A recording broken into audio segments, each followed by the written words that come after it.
Hey everybody, this is Tim with Op-Ed Daily.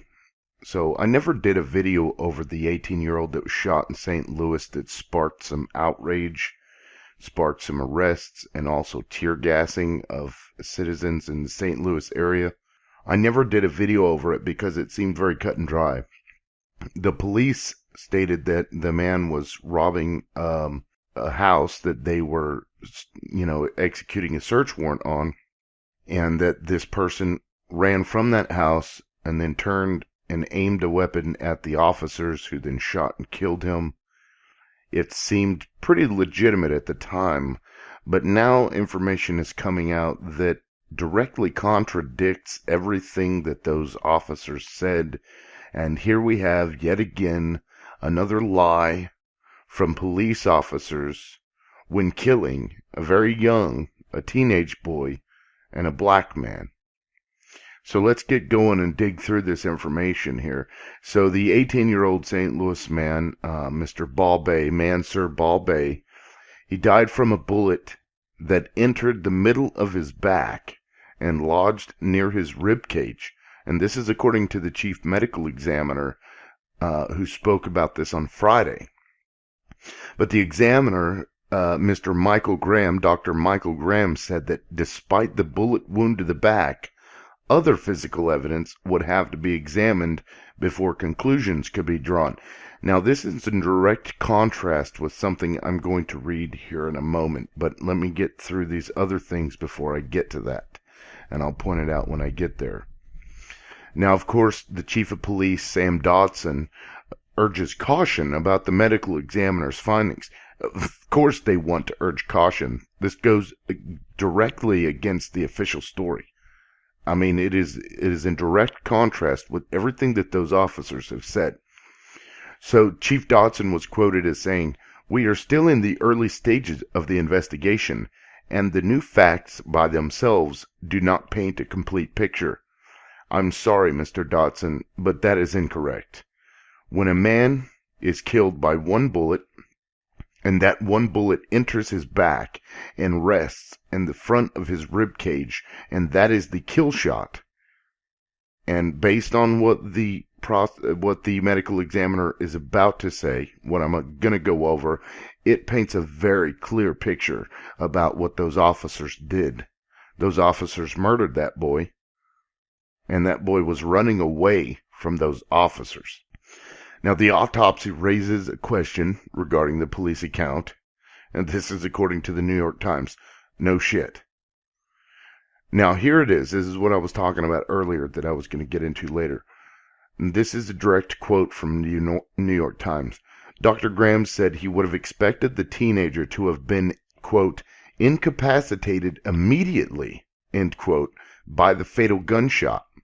Quote, I would have expected him to go to the ground right away, end quote, Dr. Graham said in an interview, though he declined to elaborate on how he reached that finding.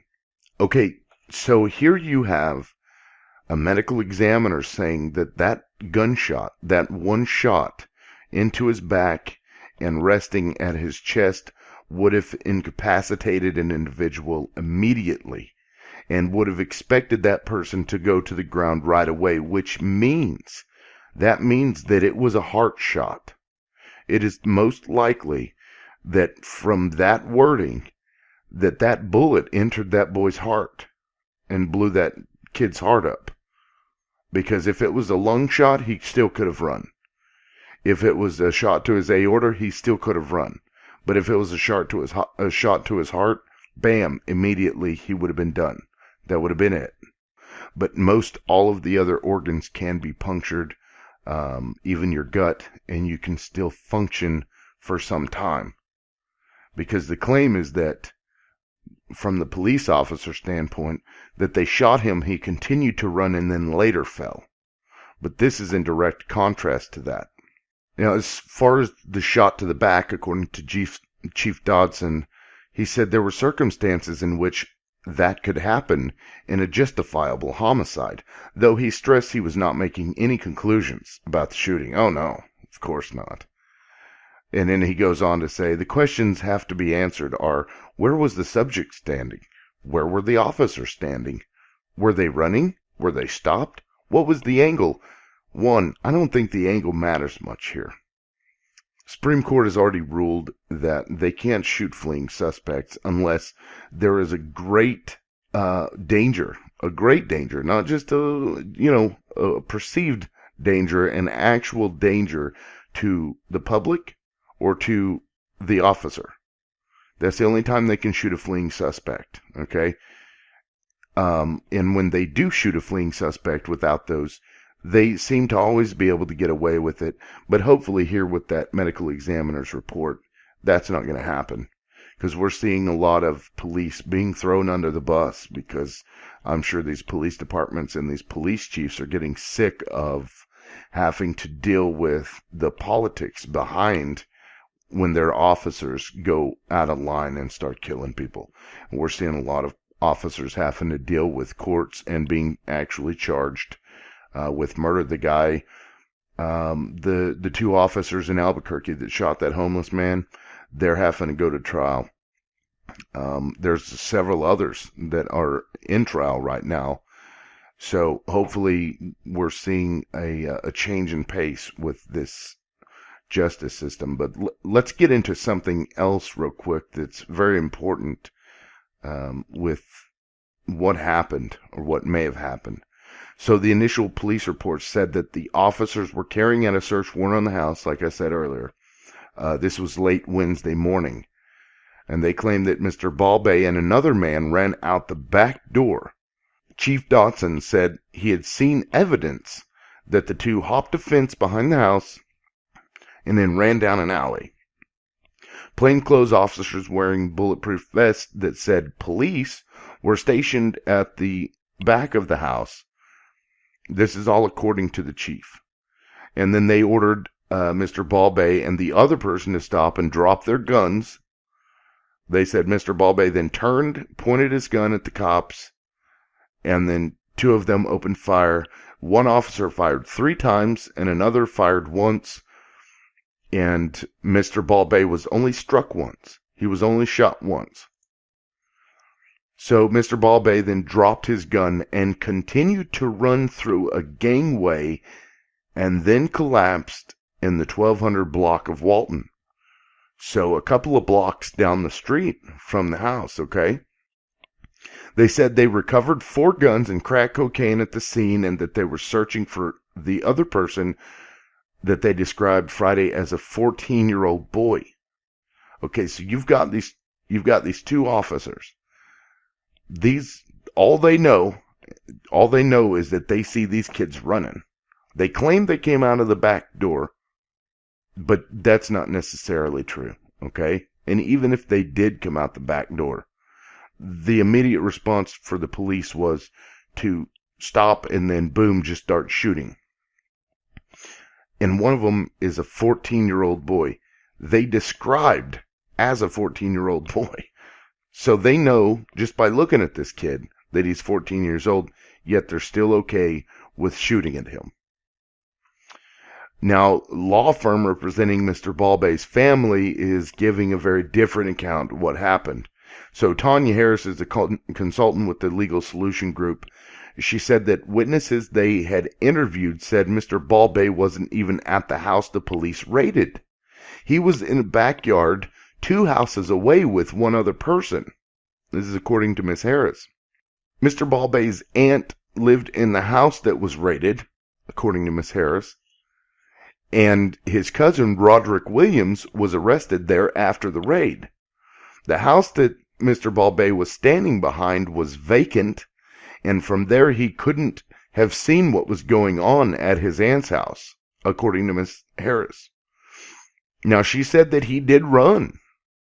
And when officers began racing toward him, and whenever the officers started racing toward him, that's when he took off. And according to her, who knows why he was running, and whether he knew he was running from the police or not, nobody knows. So Mr. Ball-Bey collapsed near the front of the house that was 2 doors down from the one police raided. And the police said that Mr. Ball-Bey had stolen a gun, but he didn't even live in the neighborhood. He lived 10 miles north in St. Louis County, and had recently graduated from high school and was working at FedEx, and he had no criminal record. And then, of course, this sparked protest. So there you go. You've got police lying, just flat out lying about everything. It's almost as if they just totally made this story up, and it also sounds like they planted guns on these kids. It doesn't sound like this guy was doing anything criminal. It doesn't sound like these two boys were doing anything they weren't supposed to. From the account given from the family, they weren't even there. They were at a different house doing who knows what, and who cares what they were doing. But it's likely when they hear something getting busted down or whatever, and then they start running for whatever reason, and then the police chased him down, shot him in the back. As he was running, he fell immediately to the ground. So these cops chased these kids and shot him in the back and killed him right there on the spot. Boom, dead. And then turned around and planted evidence and lied about the whole damn thing. And that's why people are pissed. You got a 14-year-old boy and an 18-year-old boy, or a 14-year-old looking boy and an 18-year-old boy. One of them's dead, and the police are now lying about it. Just flat out lying about it. And I heard this black lady the other day. Apparently this video went viral, although when I saw it, it only had like 1,700 views. And she's talking about, oh, black lives don't matter.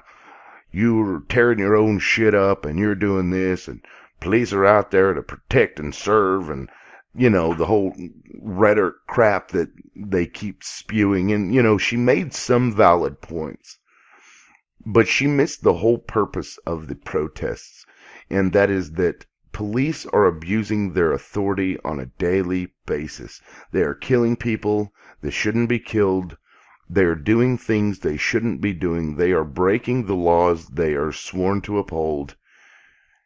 And they abuse their authority every chance they get. And then when they get caught or they kill somebody, they all turn around and back each other up. So I'm sorry I didn't make this video any shorter, but I hope this will make sense of this whole protest, and I will start following it a little bit more closely. And it was my own fault that I didn't catch this sooner, because it just seemed pretty cut and dry. But that's what happens here. Society just assumes what the police say is correct, and I did that too, and that was my fault. Anyway, this is Tim with Op-Ed Daily. Peace out.